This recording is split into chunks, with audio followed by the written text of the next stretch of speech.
Story 3065। Hello दोस्तों, ये इस कहानी का चौथा और अंतिम भाग है। अगर आपने इससे पहले के 3 भाग अभी नहीं देखे तो कृपया पहले वो देख लें, तभी आपको कहानी की कुछ समझ आएगी। तो चलिए कहानी शुरू करते हैं। ट्रेन हिचकोले खाने लगी तो मैं अपनी नींद के झटके से बाहर आया, लेकिन बाबा ईश्वर सिंह उसी जगह उसी तरह ही बैठा था। मैंने पूछा, बाबा आप तब से ऐसे ही बैठे हो, थकते नहीं हो? बाबा ने मुस्कुराते हुए जवाब दिया, तुम सुन कर थक गए हो क्या? अब उसकी बात से मैं भी अब यही सोचने लगा कि फिर मुझे याद आया कि अभी अभी मैं सोया था तो मुझे वही मंजर मेरे सपने में घूमने लगे थे जो बाबा ने बताए थे। यही बात मैंने बाबा को बताई तो बाबा कुछ बोले नहीं। इतने में गाड़ी फिर तेज़ी से हिलने लगी। वही काफ़ी वाला फिर से गुजरा तो बाबा ने उसे आवाज़ लगाई। बाबा के ऑर्डर देने से पहले ही मैंने ऑर्डर देते हुए चाय वाले से कहा 3 कॉफ़ी। बाबा ने मुझे टोकते हुए कहा, नहीं 4 कॉफ़ी। अब तो हद हो गई, अब ये चौथा कौन आ गया? मैं सोचने लगा लेकिन मैं कुछ बोला नहीं। गाड़ी फिर हिचकोले खाने लगी। कॉफ़ी वाले ने कॉफ़ी डालनी शुरू की तो सरदार जी वैसे ही वक्त पर पहुंचे और अपना कप लेकर चलते बने। जब चौथा कप डाला तो वही भारी भरकम आदमी जो ऊपर था, पहले वो दूसरे कैबिन से आया, कप लिया। पहले उसने बाबा को घूरा, फिर मुझे, और चला गया। गाड़ी धीरे धीरे नॉर्मल हो गई। मैंने प्रश्न भरी दृष्टि से बाबा की तरफ देखा। बाबा ने फिर बताया कि यह ठाकुर विक्रम सिंह था, इसकी रूह अभी भी प्यासी घूम रही है। विक्रम सिंह अपने भतीजे जागीर सिंह से बहुत ज़्यादा प्यार करते थे और उसी को ढूंढते रहते हैं। जो फ़कीर हवेली के पास जंगल में जिस दरख्त पर ठाकुर विक्रम सिंह का वास था, उसके नीचे तपस्या करने आया था, उसने ठाकुर विक्रम सिंह को बताया था ठाकुर जागीर सिंह की रूह अब भी हवाओं में है। उसने विक्रम सिंह को बताया कि जिस दिन जागीर की रूह को खुद याद आएगा कि उसके साथ क्या हुआ था, उस दिन सारी बिछड़ी रूहें मिलकर आज़ाद हो जाएंगी। यह दिन अवश्य आना ही होगा, लेकिन उससे पहले ठाकुर विक्रम सिंह को कुछ काम करने होंगे। बाबा ईश्वर को मैंने फिर पूछा, ये विक्रम सिंह आपसे काफ़ी ले गए, आपको डर नहीं लगा? अरे इन्हीं के बीच रहते आए हैं तो इनसे क्या डरना। अच्छा बाबा आगे बताओ क्या हुआ? जब दिलावर जागीर और उसके बेटे सभी नरसंहार के बाद गायब हो गए, कहाँ चले गए थे सब? बाबा ने फिर आगे कहना शुरू किया। दिलावर सिंह विक्रम सिंह का सिपे सलार, बीबी दलेरी और छोटे बेटे सुमेर को लेकर सुजानगढ़ किले से पहुंचा। वहां यादव समाज के सभी बुजुर्ग उन्हीं के इंतजार में थे। ठाकुर विक्रम सिंह और ठाकुर सुजान सिंह की हवेली पर रातों रात एक अटैक का सारा प्लान खूंखार घनघोर सिंह यादव का था, जो दर्शन सिंह की मौत का बदला लेने के लिए तभी से तैयारी में था। घनघोर सिंह यादव को देख दिलावर के बेटे सुमेर सिंह का खून खोल उठा। उसने एक धार लगाते हुए अपनी म्यान से तलवार पर हाथ रखा ही था कि हवाओं में सैकड़ों गोलियां चल पड़ी। सब माहौल एकदम शांत हो गया। कुछ पल घनघोर सिंह की भारी आवाज ने सबके कानों को दस्तक दी। वो बोला, सुमेर सिंह, हमारी जमीन पर यह थारी पहली गलती है तो माफ किया, अगली गलती पे लाशी बीत जाएंगी। दिलावर ने घनघोर सिंह की बात बीच में काटते हुए बोला, घनघोर सिंह, अपने घर में कुत्ता भी शेर होता है। हिम्मत थी तो सीधे छाती पे वार करता। हमारे बेटे को अगवा करके औरतों वाला जिगरा दिखा दिया तूने। इस बात से घनघोर सिंह का पारा 7वें आसमान पर जा पहुंचा। उसने अपनी बंदूक दिलावर के ऊपर तान ली। सुमेर और दिलावर ने जल्दी से अपनी पोजीशन संभाली और फिर दिलावर ने अपने को हवेली के बड़े पिलर के पीछे सेफ लेकर एक ऊंची धार लगाई। घनघोर सिंह, अजमेर सिंह को मेरे हवाले कर दे, नहीं तो। इसी बीच गोलियों की आवाज़ ने फिर सन्नाटे को जन्म दे दिया। घनघोर ने अपनी फौज को बोला, इन्हें चारों तरफ से घेर लो और देखो उनके साथ साथ कौन लोग हैं। कुछ छुटपुट गोलियों के बाद एक ऐसी भारी बारूद के गोले जैसी आवाज़ ने सबको हिला के रख दिया। हवेली के पिछले हिस्से में हाहाकार की आवाज़ें गूंजने लगी। घनघोर सिंह हैरानी से अपने बंदों को देखने लगा और अपने हाथों के इशारे से पूछने लगा कि क्या हुआ है, लेकिन उन्हें भी कुछ भी नहीं पता था कि क्या हुआ है। इतने में एक और धमाका हुआ और सब कुछ टहल गया। पीछे की तरफ से घनघोर का आदमी चिल्लाता हुआ आ रहा था, सरदार सरदार, वो जागीर सिंह ने सबको तबाह कर दिया। क्या जागीरा? वो कहाँ से आ गया? उसे तो खत्म करके आए थे ना? घनघोर सिंह ऊंची आवाज में बोला। घनघोर सिंह? दिलावर की आवाज गूंजी। घनघोर सिंह समझ चुका था कि ये सब घिर चुके और पासा पलट चुका है। वो पीछे की तरफ भागा। घमासान जिद छिड़ चुका था। दिलावर सिंह हैरान था कि जागीर कब और कैसे कहाँ से निकल आया और ये इतनी फौज लाया कहाँ से। और इसी पशुपेश में युद्ध में गोलियों और तलवारों से युद्ध चलता रहा। सुमेर सिंह जैसे हवेली के पीछे पहुंचा तो घनघोर ने उस पर बंदूक तान दी।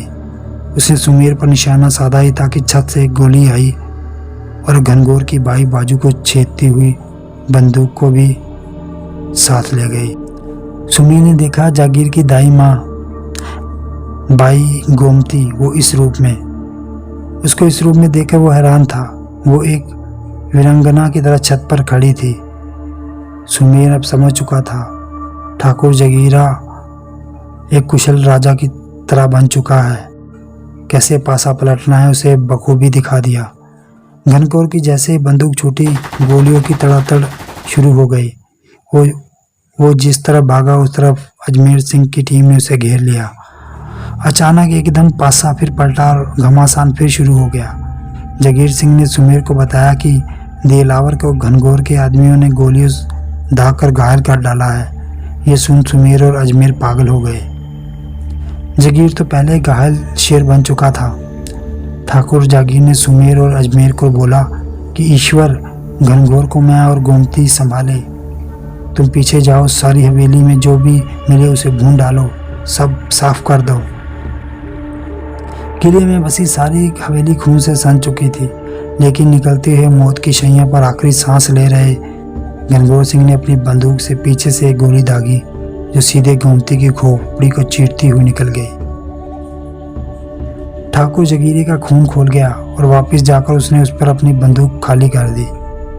फिर वापस आकर माँ को देखा तो वो भी साथ छोड़ चुके थे। रातों रात घायल दिलावर और दाई माँ गोमती को लेकर जागीर, सुमेर, अजमेर ने अपनी सारी फौज को अपनी अपनी गाड़ी में रवाना किया और अपनी वैन को मसूड़ी की सड़क पर डाल अपनी हवेली की तरफ निकल पड़े। गाड़ी को ठाकुर सुजान सिंह की हवेली से थोड़ी पहले जंगल में एक साइड लगा दिया। अजमेर और सुमेर ने दिलावर के घाव को पहले पूरी तरह से साफ किया। फिर गाड़ी से मेडिकल बॉक्स निकाला। अजमेर ने चाकू गर्म कर दिलावर के जिस्म से दोनों गोलियां निकाल दी। दिलावर बड़ा ही जिगरे वाला इंसान था, मगर वो हैरान था, जागीर की तरफ देख रहा था। ठाकुर जागीर सिंह सब समझाते हुए बोला, गुरुजी मैं सब बात बताता हूँ कि क्या कैसे हुआ। जागीर दिलावर सिंह को गुरुजी कहता था। ठाकुर जागीर सिंह ने दाई माँ की मौत में गम में से सकते हुए सब कुछ तसल्ली से बताया। उस वक्त हमारी हवेली पर मेरी हथियार प्रैक्टिस मैच के बाद जब आप दिलावर सिंह जो पिताजी थे सुजान सिंह ठाकुर के निजी कक्ष में सलाह मशवरा कर रहे थे, तब मैं दाई माँ गोमती के पास उनकी छोटी हवेली में चला आया। थका हुआ था तो माँ सर पर तेल मालिश करने लगी और मुझसे पूछने लगी, ये आज दिलावर काफ़ी देर तक रुका है, क्या बात है? मेरे जवाब का इंतजार किए बिना माँ एकदम हड़बड़ा कर उठी और बोली, उठ जगीरा उठ, हवेली पर अटैक होने वाला है। मैंने गोमती माँ से पूछा भी, क्या बात कह रही हो माँ? जगीरा ने कहा, माँ ने मेरी एक भी नहीं सुनी। क्या तेज तरार थी माँ की, पता नहीं कैसे वो आने वाले खतरे को इतनी जल्दी भाप गई। इतने में माँ ने मुझसे कहा, यहाँ से देख ठाकुर साहब के पास जाने का साफ रास्ता है तो जल्दी सूचना देकर आओ, तब तक मैं जंग की तैयारी करती हूँ। मैं बिना इंतजार किए वहाँ से भागा। सामने देख एकदम ठिठक गया। दूर पिताजी के कक्ष के दाईं ओर बाहर की तरफ बहुत बड़े काले रंग की दीवार नुमा शीशा लगा था। वहाँ से हम हवेली के बाहर देख सकते थे कि बाहर क्या हो रहा है। लेकिन बाहर वाले अंदर नहीं दे सकते थे क्योंकि बाहर से वो बस एक पत्थर की दीवार लगती थी। मैंने देखा बाहर 2-3 मशालें जलती हुई नजर आई। छत की ओर देखा तो 2 लोग ऊपर की तरफ चहलकदमी कर रहे थे। इसका मतलब हवेली अब गिर चुकी थी। मैंने वापस आकर दाई माँ गोमती को बताया। उसने वक्त ना बर्बाद करने की सलाह दी। अपनी हवेली में जितने भी हथियार थे सभी एक ट्रंक में डाले और जागीर को बोला उस पलंग पर आ जाओ। उसके पलंग पर आते ही वो पलंग लिफ्ट की भांति नीचे पहुंच गया। उसके नीचे जाते ही ऊपर से फर्श प्लेन हो गया। अंदर ही अंदर हम चाचू विक्रम सिंह की हवेली पहुंचे तो वहां भी यही हाल था। ऊपर से सारी कोठी गिर चुकी थी। वहां से दाई माँ ने दिलेरी को लिया, वो वहीं नीचे ही मिल गई थी। लेकिन सुमेर को बहुत ढूंढा, वो नहीं मिला। सुमेर ने देखा दिलावर सिंह कुछ कहने की कोशिश कर रहे हैं। दिलावर ने कराते हुए फिर बताया कि उसके पास घनघोर सिंह का पत्र आया है कि उसके बड़े बेटे को यूएसए की फ्लाइट से सीधे ही अगवा कर लिया गया था। अब जैसे कहते हैं वैसा ही करो। अगर अजमेर को जिंदा देखना चाहते हो तो सुमेर को सीधा सुजानगढ़ लेकर पहुंचो। जागीर ने कहा, आप तो मेरी प्रैक्टिस के बाद ठाकुर साहब के पास चले गए थे ना मीटिंग करने। दिलावर बोला, नहीं वहाँ नहीं, मैं सुमेर को लेकर सुजान की तरफ निकल गया था। लेकिन ये नहीं पता था कि उनकी प्लानिंग हवेली पर अटैक करने की है।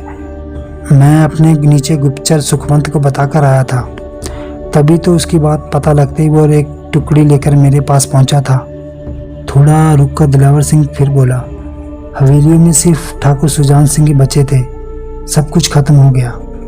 जागीर अपने पिता के लिए हवेली की ओर निकल गया। दिलावर की तकलीफ बढ़ने लगी थी। खून रुकने का नाम नहीं ले रहा था। कोशिश करने के बाद भी दिलावर को बचाया नहीं जा सका। सब कुछ खत्म होता दिखाई दे रहा था। रात बहुत हो चुकी थी। अजमेर और सुमेर ने आपस में सलाह कर दिलावर और गोमती का वहीं से लकड़ियाँ इकट्ठी कर दाह संस्कार कर दिया। उन दोनों को अग्नि देने के बाद पश्चात वह हवेली की ओर निकल गए। ठाकुर सुजान सिंह की हवेली में पहुंचे तो वहां से काफ़ी बदबू आ रही थी। इधर उधर सब लाशें ही लाशें बिखरी पड़ी थी। 2 दिन से ये ऐसे ही पड़ी थी, इसलिए बदबू छोड़ रही थी। दोनों ने ये सब देखा तो ठाकुर सुजान सिंह के साथ जगीर सिंह भी नहीं था। फिर सुमेर ने अजमेर को बोला वो ठाकुर विक्रम की हवेली में जरूर मिलेंगे। जैसे दोनों वहां पहुंचे उनको फिर गोली की आवाज़ ने चौंका दिया। चिताओं की आग ने घनघोर गैंग को इनके यहाँ होने का निमंत्रण भेज दिया था। सुमेर और अजमेर को लेकर गुप्त रास्ते से उन तक पहुंच चुके थे। ठाकुर सुजान सिंह घायल अवस्था में बंदूक की गोलियां सही से दाग रहे थे। घनघोर गैंग के लोग बढ़ते ही जा रहे थे। ठाकुर सुजान सिंह ने मन पक्का कर एक बहुत बड़ा फैसला किया और गुप्त रास्ते से अपने हवेली की ओर रुख किया। साथ में जागीर को हिदायत दी कि सुमेर और अजमेर को लेकर इस हवेली से 2 मिनट से बाहर हो जाओ। लेकिन वो कहकर कुछ आगे पहुंचा था कि आग का एक गोला उन तीनों को भी वहीं पर राख कर गया। ट्रेन में एक झटका लगा तो मैंने अपने आप को संभाला। इतना कह बाबा ईश्वर सिंह थोड़ी देर चुप हो गए। मैंने महसूस किया कि उनकी आंखों में आंसू छलक आए थे।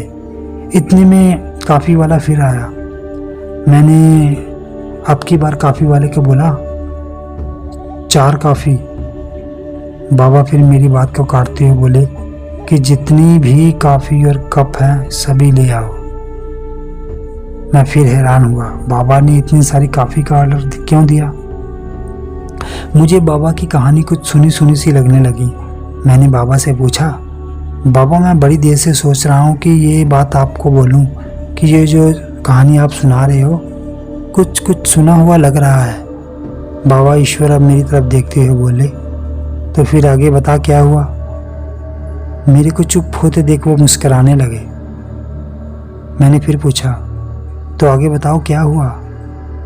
बाबा ईश्वर फिर बोलने लगे, ठाकुर सुजान सिंह जैसे आगे बढ़े तो आग के गोले ने उन तीनों की जान ले ली।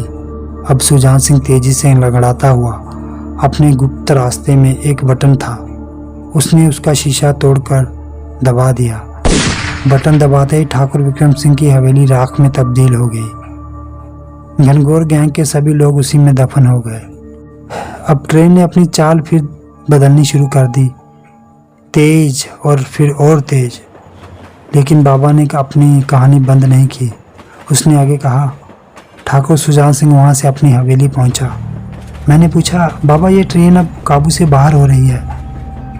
पर बाबा सुन ही नहीं रहे थे। उनकी आंखें आग के गोले की तरह धधक रही थी, लेकिन बोले जा रहे थे। बाबा आगे बोल रहे थे। अपने सिंहासन पर बैठ सुजान सिंह कुछ सांसें ले रहे थे कि अचानक एक आवाज़ ने उन्हें चौंका दिया। ये ठाकुर विक्रम सिंह की आवाज़ थी। सुजान सिंह, जागीर वहाँ पड़ा है, उसका क्रियाक्रम तब करना जब ये चाल चलने वाले सब खत्म हो जाए। जी ऐसा ही होगा विक्रम, सुजान ने बोला। अब ट्रेन ने अपनी रफ्तार को काबू से बाहर कर दिया। ठाकुर विक्रम फिर बोला, सुजान, ये जितनी भी लाशें पड़ी हैं उनकी अभी रूहें यहीं विचरेंगी, याद रखना। सुजान सिंह ने बोला, जी विक्रम। उसके बाद से बाबा बोलने लगे, बदला बदला बदला। ट्रेन अब पटरी से ऊपर उछलने लगी। मैं छत से टकराने लगा। ट्रेन में हाहाकार मच गया, सब चीखने लगे। बाबा बोले जा रहे थे, बदला बदला। इतने में ट्रेन उछली, मुझे जोर से झटका लगा और बेहोश हो गया। लेकिन बेहोशी में भी मुझे सब कुछ दिख रहा था। बाबा हवा में झूल रहे हैं, मुझे आवाज़ लगा रहे हैं, उठो जगीरे उठो। फिर मेरे सर पर हाथ फेर रहे हैं, फिर बोले, उठ जगीरे, बहुत साल हो गए भटकते हुए, चल अब अपने घर। मैं सब देख रहा था। वो बड़ा वानर जब पास आया तो अब मुझे डर नहीं लग रहा था। उनके पास आकर अपना रूप बदला और बोला, बेटा चल, अब बहुत देर से तू बाहर खेल रहा था, चल अब घर चल। ठाकुर विक्रम सिंह ने मुझे गोद में उठाया तो मेरे होश वापस आए तो मैं बदल चुका था। सारी गाड़ी के लोग मेरे ऊपर झुके हुए थे। बाबा ईश्वर सिंह सभी को काफ़ी बांट रहे थे। मैं अब सबको पहचान रहा था। बाबा ईश्वर को मैंने सबसे पहले गले से लगाया। पिताजी, मैंने हंसते हुए कहा। अभी भी रुआब है ठाकुर सुजान सिंह जी आपके चेहरे पर। धीरे धीरे सबको पहचानना शुरू किया। अरे तुम भी सभी भूत बन गए। देबू, जो कि पेड़ू, चोकू, पिंटू, जग्गा और अरे सुमेर, अजमेर कहाँ है, गोमती भी है, सभी भूत बन चुके थे। बाबा ईश्वर सिंह उफ सुजान सिंह बोले, जल्दी मिल लो सभी एक दूसरे से। ट्रेन अब वापस अपने धाम जा रही है। इस ट्रेन से उतरने के बाद कोई भी एक दूसरे को पहचान नहीं पाएगा। सब कहीं ना कहीं अच्छे घरों में जन्म ले लोगे। ठाकुर विक्रम सिंह ने ठाकुर सुजान सिंह को याद दिलाते हुए कहा, जाकर सभी का क्रियाक्रम अच्छे से संपन्न करना। और अब भूतियाँ अक्सर ट्रेन वापसी का रास्ता नापती चली गई। तो कहानी यहीं समाप्त होती है। दोस्तों, आपको कहानी कैसी लगी कृपया हमें कमेंट पर ज़रूर बताएं।